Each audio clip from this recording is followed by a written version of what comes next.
தெறிக்கவிடும் காரம் நிறம் சுவையை தருகிறது. ஆச்சி மிளகாய் தூள் தெறிக்கவிடும் காரம் நிறம் சுவை. தமிழர்களின் number one choice Tamil matrimony. இந்த குரூப் ஒரு ஏன் சார் அவ்வளவு டஃப்பான கொஸ்டின் போட்டிருக்காங்க? கட் ஆஃப் 180 வராது போல இருக்கு, ரொம்ப ரொம்ப குறைஞ்சிரும் போல இருக்கு. ஏன் இவ்வளவு டஃப்பான கொஸ்டின் பேப்பர் வந்து செட் பண்ணிருக்காங்க? இல்ல சார், இந்த தேர்வுல வந்து செப்டம்பர் ஒரு 3 மாதம் கழிச்சு ரிசல்ட் ரிலீஸ் பண்றேன்னு சொல்லி ஆமா, 165க்கு மேல கட் ஆஃப்லாம் வந்துச்சுன்னா அவர்கள் அனைவரும் விசாரிக்கப்பட வேண்டும். என்ன சார் சொல்றீங்க? நான் இதை வந்து நான் ஓப்பனா சொல்றேன். நேற்று ஒருத்தர் டிஎன்பிசி ஆஃபீஸ்க்கு ஃபோன் பண்ணி 12ஆம் தேதி எக்ஸாம் நடத்துனீங்களா, குரூப் 4 எக்ஸாம், தவறுதலா குரூப் 1 கொஸ்டின் பேப்பர் கொடுத்துட்டீங்க மேடம் அப்படிங்கிறாரு. நீங்க சொல்ல வர தெரியுது சார், கொஸ்டின் பேப்பர் கஷ்டமா இருக்கிறதுனால நீங்க இப்படி சொல்றீங்க, அது சொல்ல வர தெரியுதுன்னு அந்த மேடம் சொல்றாங்க. அந்த எக்ஸாம் எழுதுறவங்க அவங்களோட குடும்பத்தார்கள் சொல்லி 1.5 கோடி ஓட்டு திமுகவுக்கு கிடைக்க விடாம பண்ணிட்டீங்க, அதுக்கு நீங்க தான் காரணம் அப்படின்னு ஓப்பனா வந்து பாத்தீங்கன்னா அப்படி எல்லாம் அவர் பேசுறாரு. ஸோ இதோட தாக்கம் எப்படி இருக்கு பாருங்க. ஸோ எலெக்ஷன் வரைக்கும் எதிரொலிக்கும்னு சொல்றீங்க? கண்டிப்பாக எதிரொலிக்கும் சார். ஜூனியர் அசிஸ்டன்ட் லெவல் எக்ஸாம்க்கு 10ஆம் எதுக்கு வந்து தமிழ் புலவர் ரேஞ்சுக்கு இவ்வளவு கஷ்டமான எக்ஸாம்? திருவள்ளுவரே இறங்கி வந்து எழுதினா கூட ஆன்சர் பண்ண முடியாது, அந்த அளவுக்கு கஷ்டம். அந்த அளவுக்கு கஷ்டம். நன்னூல்ல இருந்து கேள்வி கேளுங்கன்னு சொன்னா ஒரிஜினல் நல்லூல் புத்தகத்தை எடுத்துட்டு வந்து கேள்விக்கிறாங்க. உவே சாமிநாத ஐயர் வந்து ஈரோட்ல கொடுமுடி ஆட்டுல வந்து பாத்தீங்க அப்படின்னா குளிச்சுட்டு அவர் வேட்டியில எழுதின ஓலைச்சுவடியில இருந்து கேள்வி கேட்டிருக்காங்கன்னு சொல்லி சொல்றாங்க. 2020 வரைக்கும் நீங்க வந்து பாத்தீங்க அப்படின்னா 20 லட்சம் பேர் இந்த எக்ஸாம் எழுதிட்டு இருந்தாங்க. நீங்க எத்தனை லட்சம் பேர் எழுதுறாங்க? 11 லட்சம். இதுதான் உங்க லட்சணம். அப்படி இருக்கும் பொழுது நான் கேட்கிறேன், தமிழ்நாட்டில் தமிழ் வளர்ச்சித்துறை சொல்லி ஒரு இயக்குனர் ஒருத்தர் இருக்காரு, ஒரு செக்ரட்டரி ஒருத்தர் இருக்காரு, அவங்களை கூப்பிட்டு வச்சு இந்த எக்ஸாம் எழுத சொல்லுங்களேன். 100க்கு 90 கொஸ்டினுக்கு மேல அவங்களால பதிலளிக்க முடியுமான்னு கேட்போம். என்ன சார் பண்ணணும்? இந்த எக்ஸாம் ரத்து பண்ணணுங்கிறீங்களா? கண்டிப்பா எக்ஸாம் ரத்து பண்ணணும் சார். எல்லாருடைய கோரிக்கை அதுதான். மாணவர்கள் வந்து எக்ஸாமினேஷன் கொஸ்டின் டஃபா இருக்குன்னு சொல்லி எக்ஸாம் ரத்து பண்ணணும்னு சொல்லி சொல்றாங்க. அப்படி இருக்கும் பொழுது இந்த எக்ஸாமினேஷனை ரத்து பண்ணாம நீங்க இதுக்கு ஆன்சர் பப்ளிஷ் பண்றீங்க, ரிசல்ட் பப்ளிஷ் பண்றீங்க. ரிசல்ட் பப்ளிஷ் பண்ணா முடிஞ்சு போச்சு சார். ஆதனையர்களுக்கு அன்பு வணக்கம். இன்று நம்மோடு போட்டித் தேர்வு பயிற்சியாளர் திருமிகு நட்ராஜ் சுப்பிரமணியம் அவர்கள் உள்ளார். வணக்கம் நட்ராஜ் சார். வணக்கம் சார். சார், சமீபத்துல போன சனிக்கிழமை குரூப் 4 சார் 6ல இருந்து 10ஆம் வகுப்புக்குள்ள தமிழ் பாடத்தை வந்து மனப்பாடம் பண்ணிட்டோம். Back to back, wrapper to wrapper நாம மனப்பாடம் பண்ணிட்டோம்னு வச்சுக்கோங்களேன். 170 இருந்து 180 போட்டுடலாம், 150 போட்டுடலாம் அப்படிலாம் வந்து என்னுடைய ஃப்ரெண்ட்ஸ் எல்லாம் சொல்லியிருக்காங்க. அட்டை டு அட்டை மனப்பாடம் மட்டும் போயிட்டா குரூப் 4 ஈஸியாக ஜெயிச்சிடலாம். அதே போல கொஞ்சம் ஜெனரல் ஸ்டடீஸ் போட்டோன்னா நல்லா நம்ம வந்து அரசு வேலை வாங்கிடலான்னு பல லட்சக்கணக்கான இளைஞர்கள் வந்து இதை நம்பி படிச்சுக்கிட்டு இருக்காங்க சார். இந்த சனிக்கிழமை எக்ஸாம் பேப்பரை பார்த்த உடனே இது வந்து குரூப் 4 கொஸ்டின் பேப்பரா இல்லை குரூப் 1 கொஸ்டின் பேப்பராங்கிற மாதிரி ஒரு தலை சுத்திருச்சு சார். என்னடா இது கொஸ்டின் பேப்பரு, எல்லாம் வந்து சிறப்பு தமிழா கேட்டிருக்காங்க, அதெல்லாம் தலை எங்களுக்கு கொஸ்டின் பேப்பரா நம்ம கொஸ்டின் பேப்பராங்கிற மாதிரி வந்து மைண்ட் செட்டுக்கு வந்து தேர்வர்கள் போயிட்டாங்க. இந்த குரூப் 4 ஏன் சார் அவ்வளவு டஃப்பான கொஸ்டின் போட்டிருக்காங்க? கட் ஆஃப் 180 வராது போல இருக்கு, ரொம்ப ரொம்ப குறைஞ்சிரும் போல இருக்கு. ஏன் இவ்வளவு டஃப்பான கொஸ்டின் பேப்பர் வந்து செட் பண்ணியிருக்காங்க? இல்ல சார், இந்த தேர்வுல வந்து செப்டம்பர் ஒரு 3 மாதம் கழிச்சு ரிசல்ட் ரிலீஸ் பண்றேன்னு சொல்லி சொல்லிருக்காங்க. 165க்கு மேல கட் ஆஃப்லாம் வந்துச்சுன்னா அவர்கள் அனைவரும் விசாரிக்கப்பட வேண்டும். என்ன சார் சொல்றீங்க? நான் இதை வந்து நான் ஓப்பனா சொல்றேன். இன்னைக்கு உள்ளதுக்கு நீங்க சொல்றீங்க 2021 கூட குரூப் 4 எக்ஸாமினேஷன் கொஸ்டின் பேப்பர் அவ்வளோ டஃப். ஜெனரல் ஸ்டடீஸ் கொஸ்டின் பேப்பர்ல ரொம்ப டஃப். அப்பவும் 180க்கு மேல எடுத்தாங்க. அன்னைக்கே அதில் நம்ம வந்து பார்த்தீங்கன்னா ஊழல் நடந்திருக்குன்னு சொல்லி எடப்பாடி பழனிசாமி அவர்கள் எதிர்க்கட்சி தலைவராக இருக்கும்போது கவன ஈர்ப்பு தீர்மானம் கொண்டு வந்தார். அன்னைக்கு யாருமே அது பேசல. இன்று நான் சொல்கிறேன், இந்த கேள்வியில் தமிழ்நாடு முழுக்க எழுத எல்லாருக்குமே தெரியும். ஒரு 160 ரொம்ப அதிகம் தான் சார். 160 அதிகமா? 160 அதிகம்னு எழுதின எல்லாருமே சொல்றாங்க சார். அந்த அளவுக்கு டஃப்பான கொஸ்டின் பேப்பர் செட் பண்ணிருக்காங்க. கொஸ்டின் பேப்பர் சரிங்களா? அதனால இப்பொழுது உங்க மீடியா மூலமா சொல்ல விரும்புறது என்னன்னா, நீங்க 165 வச்சுக்கோங்க, நெகட்டிவ் மார்க்லாம் இல்லை. 165 கேள்விகளுக்கு மேல யார் யாரெல்லாம் எடுத்து வேலைக்கு போறாங்களோ அவர்கள் அனைவரும் விசாரிக்கப்பட வேண்டியவர்கள். அவர்கள் அனைவரும் எங்கள்கிட்ட தான் படிச்சாங்கன்னு சொல்லக்கூடிய பயிற்சி மையங்களும் விசாரிக்கப்பட வேண்டிய பயிற்சி மையங்கள். சரி, இதை நான் ஏன் சொல்றது, மாணவர்களுடைய வாழ்க்கை ஒன்று. இன்னொன்று வந்து குரூப் 1 ஸ்டாண்டர்டில் இருக்குன்னு நீங்கள் சொன்னீங்க. நேற்று ஒருத்தர் டிஎன்பிசி ஆஃபீஸ்க்கு ஃபோன் பண்ணி, அவர் வந்து கிராமத்தை சேர்ந்தவர், பேச்சிலே நல்லா தெரியுது. வணக்கம் மேடம், சொல்லுங்கள் சார், இந்த 12ஆம் தேதி எக்ஸாம் நடத்துனீங்களா, குரூப் 4 எக்ஸாம், தவறுதலாக குரூப் 1 கொஸ்டின் பேப்பர் கொடுத்துட்டீங்க மேடம் அப்படிங்கிறாரு. அப்படிதான் பேசுகிறாரு. நீங்கள் சொல்ல வர தெரியுது சார், கொஸ்டின் பேப்பர் கஷ்டமாக இருக்கிறதுனால நீங்கள் இப்படி சொல்கிறீங்க, அது சொல்ல வர தெரியுதுன்னு அந்த மேடம் சொல்கிறாங்க. ஓகே. இல்லை மேடம், நீங்கள் வந்து 1.5 கோடி பேர் வந்து பார்த்தீங்கன்னா அந்த எக்ஸாம் எழுதுறவங்க அவங்களோட குடும்பத்தார்கள் சொல்லி 1.5 கோடி ஓட்டு இது திமுகவுக்கு கிடைக்க விடாமல் பண்ணிட்டீங்க, அதுக்கு நீங்கள் தான் காரணம் அப்படின்னு ஓப்பனாக வந்து பார்த்தீங்கன்னா அப்படி எல்லாம் அவர் பேசுகிறாரு. ஸோ இதோட தாக்கம் எப்படி இருக்கு பார்த்துக்கோங்க. ஸோ எலெக்ஷன் வரைக்கும் எதிரொலிக்கும்னு சொல்றீங்க? கண்டிப்பாக எதிரொலிக்கும் சார். இந்த அரசாங்கம் வந்த உடனே 3 முறை குரூப் 2 எக்ஸாம் நடந்திருக்கு. ஆமாம். ஃபர்ஸ்ட் நடந்த குரூப் 2 எக்ஸாமில் மெயின் எக்ஸாமில் ஆன்சர் சீட்டை மாற்றி மாற்றி கொடுத்து நிறைய பேருக்கு 0 மதிப்பெண் இதை பத்தி வரைக்கும் நாமளே வெளியே பேசியிருக்கோம். 2ஆம் நடந்த குரூப் 2 எக்ஸாம்ல தமிழ் கேள்வியில கஷ்டமா கேட்டு இங்கிலீஷ் ரொம்ப இங்கிலீஷ் ஈஸியா ஈஸியா கேட்டாங்க. இப்போ அனௌன்ஸ் பண்ணிக்க குரூப் வேகன்சியே மொத்தம் 600 தான். ஓ. அப்போ அந்த குரூப் 2 எழுதுறவங்களுடைய ஓட்டு போயிருச்சா? அப்புறம் குரூப் 4ல வந்த புதுசுல நடந்த குரூப் 4ல ஒரு சில சர்ச்சைகள் வந்துச்சு. அப்புறம் அகைன் குரூப் 4லயே வந்து பார்த்தீங்கன்னா இப்போ இந்த மாதிரி சர்ச்சைகள் வருது. அப்போ அந்த குரூப் 4 எழுதுறவங்க ஓட்டும் போயிருச்சு, குரூப் 2 எழுதுறவங்க ஓட்டும் போயிருச்சு. குரூப் 1ல தமிழ் எழுதுனா மதிப்பெண் கிடையாது. இது வந்து எதுக்காக இப்படி கடினமாக வினாத்தாளை செட் பண்ணியிருக்கிறாங்க அப்படின்னு சொல்லி நான் சொல்கிறேன். 2 விஷயங்கள் நான் வந்து சொல்கிறேன். குரூப் 4 வந்து பார்த்தீங்கன்னா ஒரு கேம்பிளிங். இது வந்து ஒரு சூதாட்டம் ஆயிடுச்சு தமிழ்நாட்டில். ஏன் சார்? நீங்க சொன்னீங்க பாத்தீங்களா சார், அந்த குரூப் 4 நம்பி ஏகப்பட்ட பேர் வந்து படிக்கிறாங்க சார். நம்ம அட்டை டு அட்டை படிச்சா போதும், அரை மணி நேரம் என் வீடியோ பாருங்க, நீங்க வந்து 190 கொஸ்டின் போட்டுருவீங்க. ஏன் நான் சொல்றதுல இருந்தா கொஸ்டின் வரும், என்னை மீறி வராது. இந்த மாதிரிலாம் அந்த யூடியூப் சேனல்ஸ் வந்து விளம்பரம் பண்ண போய் ஈவன் டிஎன்பிஎஸ்சி உறுப்பினர் திரு ஃபாதர் ராஜ் அவர்களே அவருடைய டெலிகிராமில் சொல்லியிருந்தாரு, இந்த மாதிரி சொல்லக்கூடிய பயிற்சி மையங்களை நம்பாதீங்கன்னு சொல்லி. அன்னைக்கு யார் எந்த பசங்களும் கேட்கல. பயிற்சி மையங்களே கதின்னு சொல்லி அவங்க நில்லுன்னா நிற்கணும், உட்காரனா உட்காரணும். அந்த மாதிரி வந்து பார்த்தீங்கன்னா ஸ்டூடெண்ட்ஸ் உட்காந்துருந்தாங்க. இதெல்லாம் டிஎன்பிசி பார்க்குறாங்க. நம்ம நடத்துகிறோமா, எக்ஸாம் அவங்க நடத்துகிறாங்களா? நம்ம தான் நடத்துகிறோம், எப்படி வேணாலும் கேளு அப்படிங்கிற மாதிரி ஒரு மைண்ட் செட்டுக்கு வந்து அடிச்சு தூக்கிட்டாங்க. இதுதான் முக்கியமான. அதாவது இந்த போட்டித் தேர்வு பயிற்சி மன்னங்களை ஒளிச்சுடணுங்கிறதுக்காக தான் இவ்வளவு டஃப்பான இதுதான் பேப்பர் வந்து இன்னைக்கு வந்து இப்போ எல்லாருமே வந்து தப்பாக கஷ்டமா கேட்டாங்க. கஷ்டமா கேட்டாங்க நானும் சொல்றேன், அதில் நான் மறுப்பதற்கு இல்லை சார். நீங்களே ஒரு போட்டித் தேர்வு பயிற்சி மையம் வச்சிருக்கீங்க. நானும் சொல்றேன் சார், நான் கஷ்டமா கேட்டாங்க, நான் இல்லைன்னு சொல்லலை, கஷ்டமா கேட்டிருக்காங்க. அதை விட நிறைய இடங்கள்ல விடை அந்த வினாத்தாள்கள் வந்து முன்கூட்டியே ஓப்பனாகி வந்திருக்கு. என்ன சார் சொல்றீங்க? பசங்களுக்கு முன்னாடி தானே வந்து ஓப்பனே பசங்களுக்கு முன்னாடி தான் ஓப்பன் பண்ணணும், பசங்களுக்கு முன்னாடி தான் அந்த வினாத்தாளை வந்து ஓப்பன் பண்ணணும், 2 பேரும் கையெழுத்து வாங்கணும். அப்படிலாம் இல்லை. ஆத்தூர்ல விவேகானந்தா ஸ்கூல்னு ஒரு ஸ்கூலு, ஓகே, தர்மபுரியில வந்து Vijay Vidyalaya girls higher secondary school, and இங்கே ஆர்மி பப்ளிக் ஸ்கூல் நந்தம்பாக்கம், இங்கே சிஎஸ்ஐ சென்ட் ஜோசப் சொல்லிட்டு வேப்பேரி, தூத்துக்குடியில் வந்து பார்த்தீங்கன்னா ஒரு ஸ்கூலில் சொல்கிறாங்க. அப்புறமா வந்து ஒரு திருச்சியில், எல்லா இடங்கள்லையும் மாணவர்கள் வந்து பார்த்தீங்க அப்படின்னா, நான் எதுக்காக நான் இதை சொல்கிறேன்னா, அந்த மதுரையில் வந்து பிரைவேட் பஸ் வச்சு கொண்டு போனாங்கன்னு ஒரு நியூஸ் வந்துச்சா? ஸோ அப்படி நியூஸ் வரும்பொழுதே இப்போ மாணவர்கள்ட்ட சொன்னோம், நீங்கள் வந்து உங்கள் முன்னாடி ஓப்பன் பண்ணுறீங்களா அப்படிங்க உறுதிப்படுத்திக்கோங்க. நிறைய பேர் இந்த டிஎன்பிஎஸ்சி என்ன பண்ணுறாங்க அப்படின்னா, நிறைய இடங்களில் மாணவர்கள் சண்டை போட்டிருக்கிறாங்க. என்னுடைய கொஸ்டின் பேப்பர் ஓப்பன் ஆகி வந்திருக்கு சார், என் முன்னாடி தான் சண்டை போட்டிருக்கிறாங்க. இல்லை சார், எங்களுக்கு ப்ரொசீஜர்லாம் தெரியாது, ரூல்ஸ் தெரியாது, அது தெரியாது. இன்விஜிலேட்டர்ஸ் வந்து பார்த்தீங்கன்னா சமாளித்து போயிட்டாங்க. இன்னைக்கு ஒரு ஒரு ஆக்சுவலாக வந்து ஒரு 20,000 30,000 ஹாலில் எக்ஸாம் எழுதுறாங்கன்னு வைங்களேன். ஒரு ஹாலில் ஒரு 20 பேர் இருக்கிறாங்கன்னு நீங்கள் வச்சுக்கோங்க, 30,000 வச்சுக்கோங்க. அந்த 20 பேரில் ஒரு 5 பேர் நல்லா ப்ரிப்பேர் பண்ணவங்க இருப்பாங்க, ஒரு 15 பேர் சும்மா எழுதிட்டு போவாங்க. ஸோ ஒவ்வொரு ஹால்லையும் எனக்கு ஓப்பன் ஆகிருக்கு, இப்படிலாம் தப்பு அப்படி சொல்லக்கூடிய மாணவர்களை விட்டுட்டு சும்மா எழுதுவாங்கல்ல, அவங்கள்ட்ட போயிட்டு கையெழுத்து வாங்கிட்டு போயிட்டாங்க. எங்கள் முன்னாடி தான் ஓப்பன் பண்ணோம் அப்படி சொல்லி அவங்கள்ட்ட கையெழுத்து வாங்கிட்டு போயிட்டாங்க. இது நிறைய இடங்கள் நடந்திருக்கு. டிஎன்பிசி தலைவர் என்ன சொல்லியிருக்கிறாரு, ஹால் உள்ள தான் வந்து ஓப்பன் பண்ணுவோம்னு சொல்லியிருக்கிறாரு. அப்படிங்கும்போது ஹால் உள்ள ஓப்பன் பண்ணலை. அப்போ எத்தனை மணிக்கு நீங்கள் ஓப்பன் பண்ணீங்க? 9 மணிக்கு பண்ணீங்களா, 8 மணிக்கு பண்ணீங்களா, 7 மணிக்கு பண்ணீங்களா, 6 மணிக்கு பண்ணீங்களா? இது எங்கே போகுது? அதுக்கு முந்தின நாள் மத்தியானம் 12 மணிக்கு மதுரையிலிருந்து அது எப்படி தனியார் வாகனத்தில் நீங்கள் எடுத்துகிட்டு போவீங்க? கேட்டால் ஆயுதம் தாங்கிய போலீஸாருடைய தம்பி எக்ஸாம் எழுத மாட்டாரா? அந்த பஸ் டிரைவருடைய மனைவி எக்ஸாம் எழுத மாட்டாங்களா? அப்போது இது வந்து கொஸ்டின் பேப்பர் பிரிண்ட் பண்ணுற இடத்துல இருந்து கலெக்டர் ஆஃபீஸ் வரைக்கும் ஒழுங்காக வந்துருச்சு. எந்த இதுவும் இல்லை, கண்டென்ட் எல்லாம் நீட்டாக கொண்டு வந்துட்டாங்க. டிஎன்பிசி தலைவரே சொல்கிறாரு, அங்கேருந்து ட்ரெஸரி ஆஃபீஸுக்கு, அங்கேருந்து எக்ஸாமினேஷன் சென்டருக்கு போகிற இடத்துல தான் இந்த மாதிரி பிரச்சனைகள் அவர் சொல்கிறாரு. அப்போ ஒவ்வொரு மாவட்டத்திலிருந்தும் கருவூல அலுவலகத்துக்கும் அந்த தேர்வு பயிற்சி, அந்த தேர்வு நடைபெறுகிற இடத்துக்கும் போகிறது தான் பிரச்சனை அப்படின்னா, அந்த மாவட்டங்களில் இருக்கக்கூடிய பயிற்சி மையங்களுக்கு இதில் ரோல் இருக்கா இல்லையா? இதை தான் சார் டிஎன்பிசி விசாரிக்க வேண்டும் நாங்கள் சொல்கிறோம். நாங்கள் பலமுறை சொல்கிறோம், இப்போ கூட நான் சொல்கிறேன், கருவூலங்கள் முக்கியமான பங்கு வகிக்கிறது. கருவூல அதிகாரிகள் பயிற்சி மையங்களுக்கு எவ்வளவு துணையாக இருக்கிறாங்க அப்படின்னு சொல்லி நம்ம யூடியூப் சேனலில் பார்த்தாலே தெரியும். இதையெல்லாம் டிஎன்பிசி சரி செய்ய வேண்டும். 1. 2வது கொஸ்டின் பேப்பர் டஃப்னஸ்.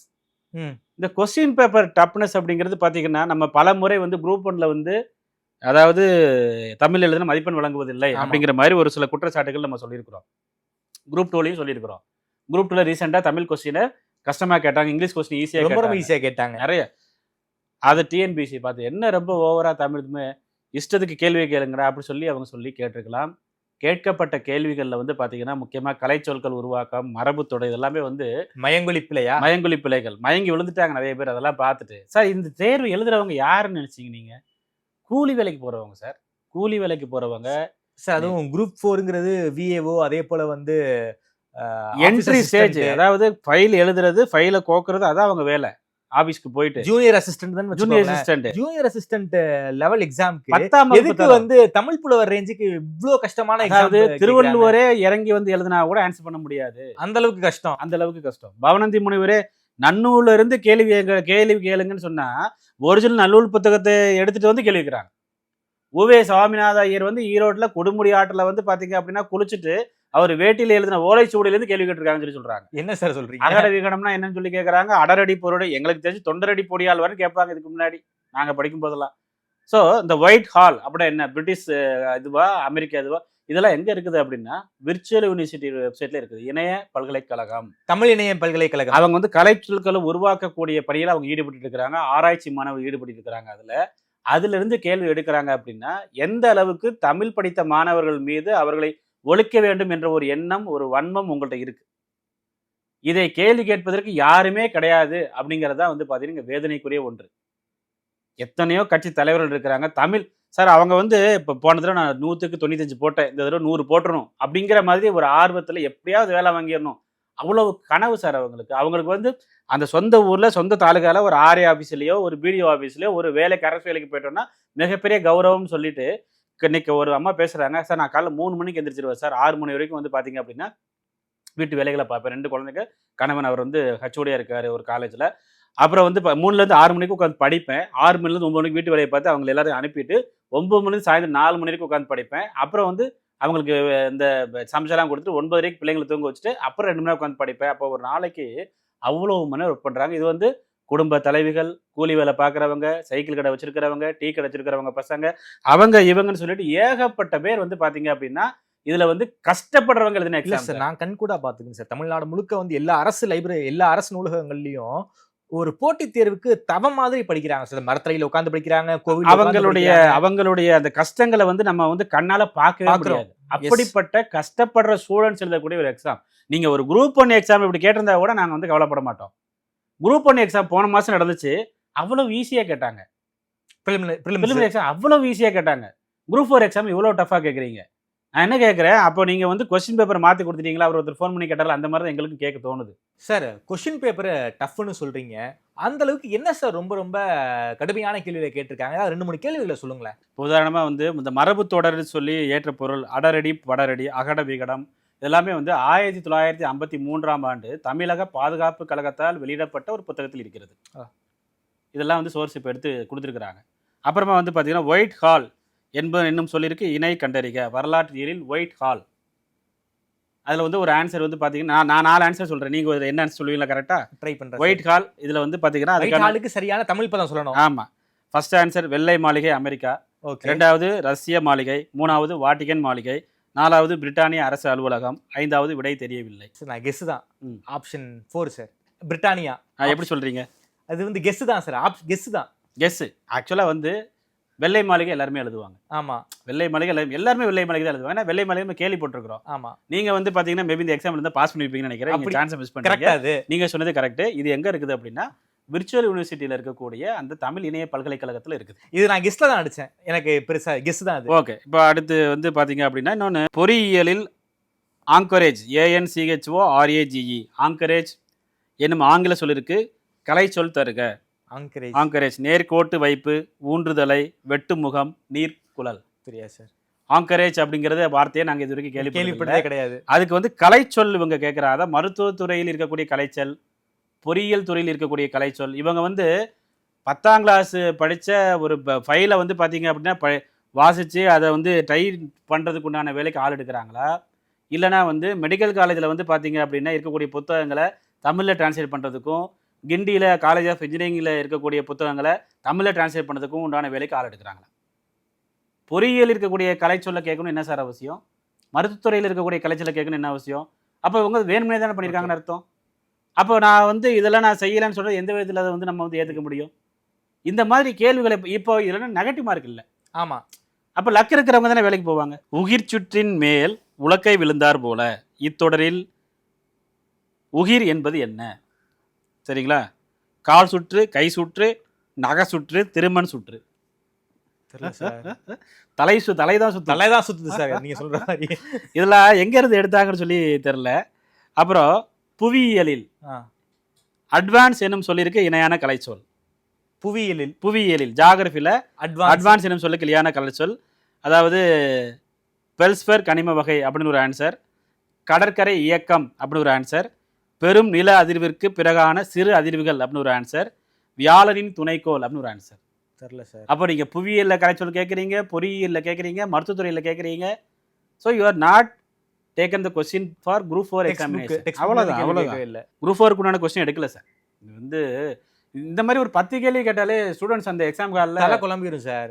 அப்போ அதுக்கப்புறம் அவங்க எந்த இதில் என்ன அடுத்த எக்ஸாமுக்கு படிக்கிறதுக்கான கான்ஃபிடன்ஸ் மோட்டிவேஷன் ஒரு வந்து அனலைஸ் பண்ணி சொல்லியிருந்தாங்க. அதாவது என்னன்னா ஒரு 40 கேள்வி ஈஸியான கேள்வி, ஒரு 30 மீடியம், அப்புறம் ஒரு 40-30 டஃப்லாம் சொல்லியிருந்தாங்க. நான் என்ன கேட்குறேன், எஸ்எஸ்எல்சி ஸ்டாண்டர்ட்னு சொல்லிட்டு நீங்கள் வந்து கலைச்சொல் உருவாக்கம் அப்படி சொல்லிட்டு புவியியல் மருத்துவத்துறையில் கேட்குறதெல்லாம் வந்து பார்த்தீங்கன்னா மிகவும் தவறான ஒன்று. ஓகே, இனிகோ எல்லாருக்கும் அதே கொஸ்டின் தான். நீங்கள் நல்லா படிச்சிருந்தா உங்களுக்கு வேலை கிடைக்கும், நான் நல்லா படிச்சா வேலை கிடைக்கும். பட் அதையும் மீறி இந்த வினாத்தால் மாணவர்கள் கைக்கு வருவதற்கு முன்னாடி பிரிக்கப்பட்டுள்ளது அப்படிங்கிறது கடுமையான குற்றச்சாட்டு. ஓகே, ஒரு இடத்துல இல்லை, பல இடங்களில் மாணவர் சொல்லியிருக்கிறாங்க. அதன் மூலம் ரிசல்ட் மாறுறதுக்கு வாய்ப்புகள் இருக்கிறது. இன்னொன்று, நிறைய இடங்கள்ல 9:30 வந்து பார்த்தீங்கன்னா எக்ஸாம் ஸ்டார்ட் ஆகலை. அது ஒரு கம்ப்ளைண்ட். 9:30 எக்ஸாம் ஸ்டார்ட் ஆகலை. நீங்கள் 9:15 வந்திருக்கணும், கொஸ்டின் பேப்பர் கொடுத்துருக்கணும். அவங்க எல்லாம் செய்ய 9:30 எழுத ஆரம்பிச்சிடணும். ஆமாம், 9:30 to 12:30. ஸோ 9:30 to 12 நிறைய இடங்கள்ல 9:45 தான் எழுதுறதுக்கு அலோவ் பண்ணியிருக்காங்க. 9:30 தான் கையில் கொடுத்துருக்காங்க. 9:45 to 12:45. அப்போ உங்களுக்கு 1/4 மணி நேரம் போயிருச்சு. உங்களுக்கு குரூப் 4 எக்ஸாம்ல ஒரு 175 கொஸ்டின் ஒருத்தர் போட்டிருக்காரு, அவர் ஒரு 1000 ரேங்க் இருக்கிறாரு. அப்புறம் 174 கொஸ்டின் போட்டவர் 2200 ரேங்க் இருப்பார். 1500 ரேங்க் பின்னாடி போயிருவாங்க ஒரு கொஸ்டின்ல. அப்படி இருக்கும் பொழுது 1/4 மணி நேரம் கழிச்சு நீங்க எழுத சொன்னா என்ன அர்த்தம்? அப்படி எழுதிட்டு இருக்கும் பொழுது இவங்க வந்து பாத்தீங்கன்னா இங்க், அதாவது கை நாட்டு வைக்கணும், இம்ப்ரெஷன். ஆமா, அதாவது நம்ம வந்து உலக அளவுல எங்கேயோ முன்னேறி போயிட்டு இருக்கோம். ஆனா இன்னும் கை நாட்டு வைக்கிறத டிஎன்பிசி ஃபாலோ பண்றாங்க. அதெல்லாம் ரொம்ப கேவலம். சரிங்களா? டிஜிட்டலா நிறைய வந்துருச்சு இப்போ. அப்படி இருக்கும் பொழுது இடது கையில நீங்க கை நாட்டு வைக்கிறீங்க. நீங்க கை நாட்டு வைக்கிற இடத்துக்கு மேல ஒரு 100 கொஸ்டினுக்கு நீங்க ஆன்சர் பண்ண வேண்டியிருக்கு. நிறைய இடங்கள்ல கை நாட்டு வச்சதுக்கு அப்புறம் துடைக்கிறதுக்கு சரியான துணி கொடுக்கல. அந்த கை நாட்டு ஸ்ப்ரெட் ஆயிடுமே, இங்க் ஸ்ப்ரெட் ஆயிருது. ஒரு இடத்துல ஒருத்தங்க கம்ப்ளைண்ட் பண்றாங்க, இன்விஜிலேட்டர் வந்து பாத்தீங்கன்னா ஸ்டாம்ப் பேட ஆன்சர் சீட் மேல வச்சுட்டாங்களாமா. எவ்வளோ இங்க் ஸ்ப்ரெட் ஆயிருக்கும், எவ்வளோ பரவி இருக்கும், ஆன்சர் சீட் இன்வாலிட் ஆயிருக்கும். இதெல்லாம் 5000 பேருக்கு இன்வாலிட் ஆச்சு 2021ஆம் வருடம் அந்த ஆன்சர் சீட்ல. அப்போ கேள்வி கேட்கும்போது இது வந்து டிஎன்பிஎஸ்சி பண்ற தவறு சார். இன்விஜிலேட்டருக்கு நீங்க வந்து ஒழுங்கான ஒரு இது கொடுக்கல, ஒரு பயிற்சி இல்ல. அவங்க என்ன பண்ணுவாங்க, அன்னைக்கு ஒரு நாள் கூத்து அது முடிஞ்சா போதும் அவங்கள பொறுத்தளவு அப்படிங்கிற மாதிரி அவங்க நினைக்கிறாங்க. இது மாணவரோட எதிர்காலம். நீங்க வந்து நான் அவ்வளவு அதை நாங்க இது செஞ்சுட்டோம் இதை செஞ்சுட்டோம் எல்லாமே சொல்றீங்க. எக்ஸாமினேஷன் ஹாலில் அவ்வளோ ஓட்ட விட்டுருக்கீங்களே சார். நீங்கள் யார் சார் பொறுப்பு?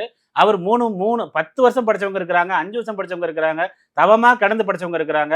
எல்லாருமே வந்து பார்த்தீங்க அப்படின்னு சார் பிலோ பாவர்ட்டி லைனில் இருக்கிறவங்க தான் சார் இந்த எக்ஸாம் எழுதுறாங்க. ஆமாம், உண்மையா வறுமை கோட்டுக்கு கீழே இருப்பவர்கள் அதிகமாக எழுதக்கூடிய எக்ஸாம் வந்து குரூப் 4 எக்ஸாமு. 2020 வரைக்கும் நீங்கள் வந்து பார்த்தீங்க அப்படின்னா 20 லட்சம் பேர் இந்த எக்ஸாம் எழுதிட்டு இருந்தாங்க. இன்னைக்கு எத்தனை லட்சம் பேர் எழுதுறாங்க? 11 லட்சம். இதுதான் உங்கள் லட்சணம். ஒரு நம்பகத்தன்மை இல்லை, ஒரு வெளிப்படைத்தன்மை இல்லை. ஜென்ரல் இங்கிலீஷும் கிடையாதுன்னு சொல்லி அந்த ஸ்டூடெண்ட்ஸை வெளியே அனுப்பியாச்சு. ஜென்ரல் தமிழ் தான் ஒன்றுன்னு சொல்லி அதை வந்து பிஹெச்டி லெவலில் கேட்க வேண்டியது. அப்படி இருக்கும் பொழுது நான் கேட்குறேன், தமிழ்நாட்டில் தமிழ் வளர்ச்சித்துறை சொல்லி ஒரு இயக்குனர் ஒருத்தர் இருக்காரு, ஒரு செக்ரட்டரி ஒருத்தர் இருக்காரு, அமைச்சர் விட்டுருங்க. அவங்க வந்து இன்னைக்கு 5 வருஷம் இருப்பாங்க, அடுத்த 5 வருஷம் போவாங்க. இவங்க அதிகாரிகள். டிஎன்பிசி வந்து செக்ரட்டரி, அவங்களை கூட்டு வச்சு இந்த எக்ஸாம் எழுத சொல்லுங்களேன். 100க்கு 90 கொஸ்டினுக்கு மேல அவங்களால பதிலளிக்க முடியுமான்னு கேட்போம். கண்டிப்பா பதிலளிக்க முடியாது. இவ்வளவு கடினமான கேள்வி கேட்டு இல்ல சார், என்ன சாதிக்க போறாங்க? அதாவது என்னன்னா, அவங்கள பொறுத்தளவு என்ன அப்படின்னா, நம்ம வந்து யாருங்கிறத காமிக்கணும். நமக்கு எதிராக பேசுறாங்களா இவங்க, தமிழுக்கு எழுதுனா மதிப்பெண் கொடுக்கலன்னு சொல்லி பேசுறாங்களா? எப்படி பேசலாம்? குரூப் 2ல வந்து குரூப் 2A வந்து 60 கொஸ்டினுக்கு 40 கொஸ்டினுக்கு மேல போட முடியல. இங்கிலீஷ்ல வந்து ஈஸியா 55க்கு மேல போடுறாங்க. எப்படி சொல்லலாம்? இதெல்லாம் வந்து நமக்கு எதிராக அவங்க மேல நீங்க இந்த ஒரு போர் தொடுங்கள். நீங்க வந்து இது வந்து டிஎன்பிஎஸ்சி வந்து பார்த்தீங்கன்னா பேராசிரியர்கள் வச்சு இந்த கேள்விக்கு கொஸ்டின் எடுத்துருக்காங்க அப்படிங்கிற மாதிரிலாம் சொல்கிறாங்க. அந்த பேராசிரியர்கள்ட்ட வந்து இதுக்கு முன்னாடி எப்படி கொஸ்டின் கேட்டிருக்கிறாங்க, இதுக்கப்புறம் எப்படி கேட்கணும், அப்போ அந்த பேராசிரியர்களை இப்படியெல்லாம் எடுக்க சொல்வது யார்? டிஎன்பிஎஸ்சி வந்து பார்த்தீங்கன்னா பேராசிரியர்கள் இப்படி எடுக்க மாட்டாங்க சார். டிஎன்பிஎஸ்சி நிறைய முறை தப்பிச்சுக்கிறாங்க. இது நான் ஒன்று சொல்கிறேன். டிஎன்பிஎஸ்சி என்ன பண்ணுவாங்க, இந்த 9ஆம் கிளாஸ் புக்கை எடுத்து கொடுத்து இதுலேருந்து கொஸ்டின் எடுங்க, இந்த 10ஆம் கிளாஸ் புக்கை எடுத்து கொடுத்து எழுந்து கொஸ்டின் அப்படி டிஎன்பிஎஸ்சி சொல்லுவாங்க. பேராசிரியர் எடுப்பாங்க. ஓகே, பேராசிரியர்களா வந்து நான் போய் விர்ச்சுவல் அகாடமி இருந்து நான் கொஸ்டின் எடுக்கிறேன், நான் 10ஆம் கிளாஸ் சிறப்பு தமிழ் 2008 கொஸ்டின், பேராசிரியர் அதை பண்ண மாட்டாங்க. ஏன்னா அவங்க வந்து ஒரிஜினலா பார்க்குற வேலை அரசு கல்லூரியிலேயோ அரசு பள்ளிக்கூடத்துலையோ ஆசிரியர் வேலை பார்க்குறேன். நாளைக்கு நம்ம ஏதாவது தப்பா எடுத்து கொடுத்துட்டோம் அப்படின்னா கேஸ் போட்டு நம்மள டைரக்டா வந்து பிடிச்சிருவாங்கன்னு அவங்களுக்கு ஒரு பயம் இருக்கும். அதனால டிஎன்பிசி கொடுக்கக்கூடிய சோர்ஸ்ல இருந்து தான் இவங்க கேள்வி எடுப்பாங்க.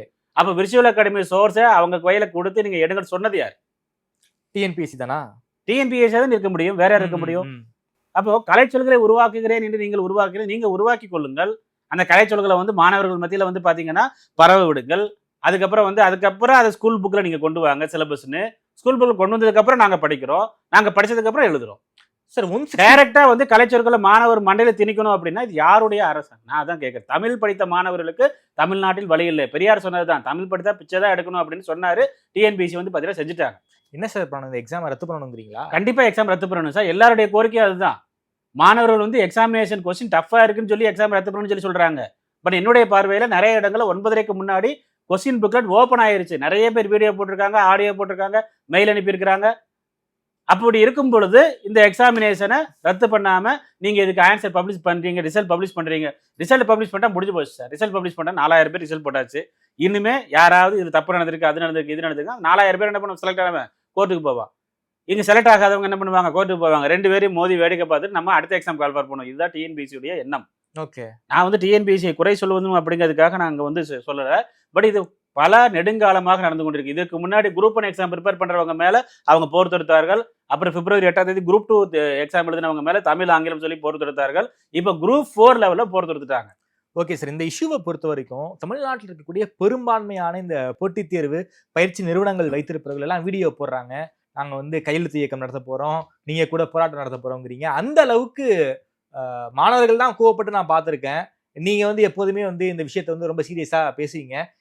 இதை வந்து சீரியஸா பேசாத பல போட்டித் தேர்வு நிறுவனங்களுடைய உரிமையாளர்கள் இதை பத்தி பேசுறாங்களே, அந்த அளவுக்கு இது ஒரு மிகப்பெரிய டிஸ்கஷனா அவங்க பிசினஸ் போயிருச்சு இல்ல. நான் சொல்றதான் படிக்கணும், நான் சொல்றதான் எழுதணும், நான் சொல்றதான் வரும். இப்ப எதுவுமே வரல. பசங்களாம் ஃபோன் பண்ணி கேட்க ஆரம்பிச்சிட்டாங்க. நீங்க சொல்றது சொன்னீங்களா, ஒண்ணுமே வரலையே சார் கேட்க ஆரம்பிச்சிட்டாங்க. இப்ப என்ன செய்யன்னு தெரியல. பசங்களை கன்வின்ஸ் பண்ணணும், வேற வழி கிடையாது. அதனால எல்லாரும் கையெழுத்து போடுங்க. கையெழுத்து போட்டா மட்டும் என்ன ஆயிரும்? நான் கேட்கிறேன்.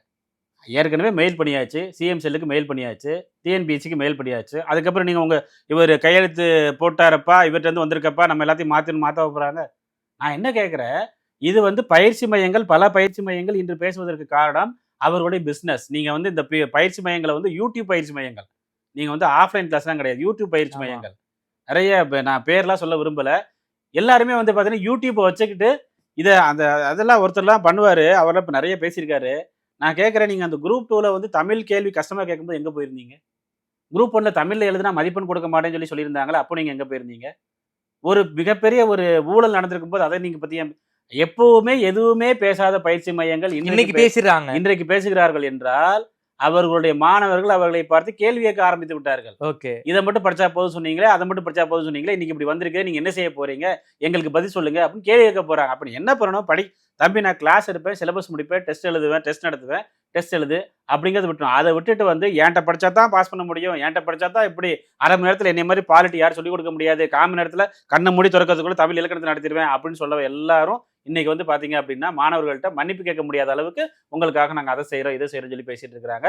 என்னைக்கோ அட்லீஸ்ட் இதுக்காகவாது நீங்க மாணவர்களுக்காக நீங்க பேசுறீங்களா அப்படிங்கிறது வந்து பாத்தீங்கன்னா வரவேற்கத்தக்க. நீங்க ஏன் போராட்டம் நடத்துறீங்க? நாங்க ஏன் போராட்டம் நடத்துறோம்னா சார், அதாவது நான் சென்னையில நாங்க ஒரு போராட்டம் நடத்தினோம். மாணவருடைய வருகை கம்மியா இருந்துச்சு. அப்போ வந்து பாத்தீங்கன்னா சீரியஸ்னஸ் புரியல. அப்பவே நாங்க சொன்னோம், தயவு செய்து கலந்துக்கோங்க. மாணவர்களுடைய எதிர்ப்பு, மாணவருடைய ஒற்றுமை தெரிஞ்சா மட்டும்தான் டிஎன்பிஎஸ்சி ஓகே. இதுல டிஎன்பிஎஸ்சின்னு கிடையாது, பல கட்சி தலைவர்கள், பல பெரிய மனிதர்கள் வந்து சரி ஏதோ ஒரு இஷ்யூஸ் இருக்கு போல அப்படின்னு அவர்கள் கண்ணுக்கு போகும் அப்படின்னு சொன்னோம். பட் சென்னையில நாங்க போராட்டம் நடத்தும் பொழுது யாரும் அந்த அளவுக்கு கலந்துக்கல. ஒரு 50 பேர் தான் கலந்துக்கிட்டாங்க.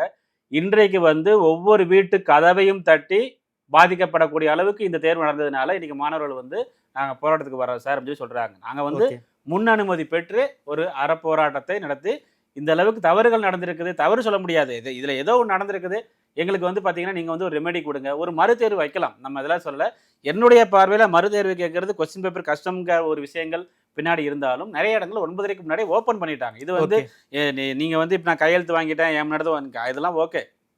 ஒரு சில இடங்கள்ல ஈரோட்லாம் வந்து பாத்தீங்க அப்படின்னா அந்த ரெவென்யூ ஆஃபீஷியல்ஸ் கிட்ட அந்த ஸ்டூடெண்ட் சண்டையே போட்டிருக்காங்க. எப்படி சார் நீங்க சொல்றீங்க, என்னுடைய சீல் வந்து பாத்தீங்கன்னா எப்படி என்னுடைய கொஸ்டின் பேப்பர் சீல் ஓப்பன் ஆகும்? ஒரு 20 கொஸ்டின் பேப்பரை ஒவ்வொரு கொஸ்டின் தனித்தனியாக சீல் போட்டு நீங்கள் வச்சிருக்கீங்க. அதை ஒரு பண்டில் வச்சிருக்கீங்க. சரி, ஓகே. அந்த பண்டில் வந்து பார்த்தீங்கன்னா உள்ள 2 பேருக்கு முன்னாடி தான் ஓப்பன் பண்ணணும். அதையும் நீங்கள் செய்யலை. உள்ள ஓப்பன் பண்ணி பார்த்தா என்னுடைய கொஸ்டின் பேப்பர் சீல் ஓப்பன் ஆயிருக்குது. இதற்கு டிஎன்பிசி என்ன பதில் சொல்ல போகிறது? இது வந்து பார்த்தீங்க அப்படின்னா ஒரு இடத்துல நடந்தா பரவாயில்ல, பல இடங்கள் நடந்திருக்கு. பல இடங்கள் நடந்திருக்குது. நம்ம வந்து பார்த்தீங்கன்னா அவ்வளவு ஸ்டூடெண்ட்ஸ் வந்து மெயில் பண்ணுறாங்க, டிஎன்பிசிக்கு மெயில் பண்ணுறாங்க. அப்போ என்னன்னா இது வந்து முழுக்க முழுக்க வந்து பார்த்தீங்கன்னா முதல் கோடல் முற்றும் கோடல் சொன்ன மாதிரி அந்த மதுரையிலேயே அந்த இது பண்ணியிருந்திருக்கும். தனியார் பேருந்துல வந்து சார் அது ரொம்ப ஒரு என்னன்னா குரூப் 4 கேள்வித்தாள் அதில் ஏதோ ஒட்டியிருக்கிறாங்க போல. நான் என்ன கேட்குறேன், ஒரு கான்ஃபிடென்ஷியலாக நடக்கக்கூடிய ஒரு எக்ஸாம் மீடியாக்கெல்லாம் சொல்லிட்டு இப்போ டிஎன்பிஎஸ்சி கொஸ்டின் பேப்பர் எங்க பிரிண்ட் பண்றாங்கன்னு யாருக்கா தெரியுமா? தெரியாது. அவ்வளவு கான்ஃபிடென்ஸ்ல அந்த சிஸ்டத்தை வந்து மெயின்டைன் பண்றாங்க. உண்மையிலே அதற்கு வந்து சேர்மனுக்குலாம் மிகப்பெரிய ஒரு நன்றி சொல்லணும். கொஸ்டின் பேப்பர் பிரிண்ட் ஆன இடத்துல இருந்து மேபி ஒரு அஸ்ஸாமில் பிரிண்ட் பண்ணுறாங்கன்னு வச்சுக்கோங்களேன். முன்னாடி அஸ்ஸாமில் பண்ணுவாங்கன்னு கேள்விப்பட்டிருக்கிறோம். அஸ்ஸாமில் பிரிண்ட் பண்ணி இங்கே மதுரை ஹெட் குவார்ட்டர்ஸ் திருச்சி அது வரைக்கும் சேஃபாக வந்த கொஸ்டின் பேப்பரு உங்கள் மாவட்ட நிர்வாகத்திலேருந்து லோக்கலில் போகும்பொழுது நீங்கள் இந்த மாதிரி ஒரு விஷயத்தை ஃபாலோ பண்ணுறீங்க அப்படின்னா முழுக்க முழுக்க மாவட்ட நிர்வாகங்கள் இதில் தோல்வி அடைந்திருக்கின்றன. ஓகே, அப்போ மாவட்ட நிர்வாகங்கள் தோல்வி அடைந்திருக்கின்றன என்றால் மாவட்டத்திற்கு ஒவ்வொரு மாவட்டத்தில் இருக்கக்கூடிய அந்த பயிற்சி மையங்கள் ரோல் வந்து இதில் கண்டிப்பாக இருக்கும். நான் எதுக்காக நான் இதை மீண்டும் மீண்டும் சொல்கிறேன் அப்படின்னா இதுக்கப்புறமாவது இந்த ஒரு நெட்வொர்க்கை வந்து பார்த்தீங்க அப்படின்னா டிஎன்பிசி கண்டுபிடிக்கணும். இதை தான் நம்ம ராமேஸ்வரம் விஷயத்திலேயே சொன்னோம். அதுக்கப்புறம் டிஎன்பிசி கண்டுபிடிச்சி ஒரு ஆக்ஷன் எடுத்தாங்க. ஸோ இதை பொறுத்தளவு தமிழ் மாணவர்கள் கஷ்டப்படுற அளவுக்கு அதாவது வடநாட்டுக்காரன் வந்து இங்கே வந்து வேலை பார்க்குறான், நம்ம தமிழ்நாட்டுக்காரன் இங்கே வந்து வேலை பார்க்க முடியல. நிறைய அதாவது சார் இது சொல்கிறாங்க சார், இதுக்காக நான் இப்போ 3 வருஷமாக கவுன்சிலிங் போயிருக்கேன் சார். முதல் வருஷம் கவுன்சிலிங் போகும்பொழுது எனக்கு ஈவினிங் போனேன், மத்தியானம் சீட் ஃபில் ஆயிடுச்சு. 2வது வருஷம் கவுன்சிலிங் போகும்போது மத்தியானம் கூப்பிட்டுருந்தாங்க, காலையில் ஃபில் ஆயிடுச்சு. 3வது காலையில் போக முடியும், முதல் நைட்டே ஃபில் ஆயிடுச்சு. ஒரு கொஸ்டின் தான் சார், அந்த ஒரு கொஸ்டினை போடுறேன் இப்படி வந்தேன் அப்படின்னா 95-98 கொஸ்டின் எப்போவுமே போடுவேன். இன்றைக்கி என்னால் 60 கொஸ்டின் தாண்ட முடியல அப்படின்னு ஒருத்தர் சொன்னால் பரவாயில்லை, பலர் சொல்கிறார்கள். அவங்க ரத்த கண்ணீர் வடிக்காத குறைதான். இன்றைக்கி வந்து நம்ம அதுதான் நம்ம சொல்கிறோம். இப்படி வந்து பார்த்தீங்கன்னா ஒரு தேர்வில் ஒட்டுமொத்தமாக அனைத்து தமிழ் மாணவர்களின் வெறுப்பையும் டிஎன்பிஎஸ்சி சம்பாதித்து விட்டது. இது மறைமுகமாக ஆளுகின்ற அரசாங்கத்திற்கு வந்து பார்த்தீங்க அப்படின்னா ஒரு எதிர்மறை வினையாக அமையும் 2026 தேர்தல். ஏன்னா இதுக்கப்புறம் 26 எலெக்ஷனுக்கு முன்னாடி ஒரு குரூப் 4 எக்ஸாம் வச்சு நடத்த முடியாது, நிச்சயம் முடியாது. ஸோ அதனால அது ஆளுகின்ற அரசாங்கத்திற்கு ஒரு கெட்ட பெயர் வந்துருச்சு, வரக்கூடாதுங்கிறதுக்காகவாது இவங்க ரீ எக்ஸாம் வைக்கலாம். பட் அவங்களுக்கு ரீ எக்ஸாம் வைக்கிறதுங்கிறது ஒரு மிகப்பெரிய ஒரு சர்க்கிள் தான். ஆமாம், அது அவங்க என்ன எப்படி எடுக்கிறாங்கன்னு தெரியல. மாணவர்கள் மத்தியில் வந்து பார்த்தீங்கன்னா அந்த ஒரு எண்ணம் இருக்குது. நீங்கள் குரூப் 2 எக்ஸாம் கால்ஃபர் பண்ணியிருக்கிறாங்க, வேகன்சி ரொம்ப கம்மி, ஸோ அதுலேயாவது எங்களுக்கு ஏதாவது வேணும். ஒவ்வொரு எக்ஸாம்லையும் ஏதோ ஒரு வகையில் ஒரு சர்க்கிள் நடந்துட்டு இருக்குது. இதையெல்லாம் முழுமையாக டிஎன்பிஎஸ்சி மீண்டும் சரி செய்ய வேண்டும் என்பது மாணவர் சார்பாக நாங்கள் வேண்டுகோள் வைக்கிறோம். ஓகே சார், ரொம்ப நன்றி சார். குறிப்பாக சமீபத்தில் நடந்து முடிந்த இந்த குரூப் 4 தேர்வில் பல குளறுபடிகள் நடந்திருக்கு. அதில் மிக முக்கியமான குளறுபடிகள் எஸ்எஸ்எல்சி ஸ்டாண்டர்ட்னு சொல்லிட்டு ஒரு டிகிரி ஸ்டாண்டர்டில் கேட்டிருக்காங்க. குறிப்பாக ஒரு குரூப் 1 மெயின்ஸில் கூட இந்த அளவுக்கு கஷ்டமாக கொஷின் கேட்க மாட்டாங்க. அந்த அளவுக்கு ரொம்ப ரொம்ப ஒரு கடுமையான ஒரு கொஷின்ஸு. ஒரு 160 கட் ஆஃப் 160 கொஷினுக்கு மேலேயே போட முடியாதுன்னு நீங்கள் வந்து சொல்லியிருக்கீங்க. அதே போல் பல்வேறு இடங்களில் எக்ஸாம் ஆரம்பிக்கிறதுக்கு முன்னாடியே வந்து சீலை உடைச்சிருக்காங்க. இதன் காரணமாகவே வந்து இந்த எக்ஸாம் வந்து ரத்து பண்ணணும் அப்படின்னு சொல்லியிருக்கீங்க. இந்த அரசு கேட்க வேண்டிய காதுகளுக்கு இது எட்டுமான்னு தெரியல, கொண்டு போய் சேர்ப்போம். விரைவில் இந்த மாணவர்களுக்கு ஒரு நல்ல செய்தி வரும்னு எதிர்பார்க்குறேன். நேரில் நேரம் கொடுத்து பேசியமைக்கு நன்றி நட்ராஜ் சார். நன்றி சார்.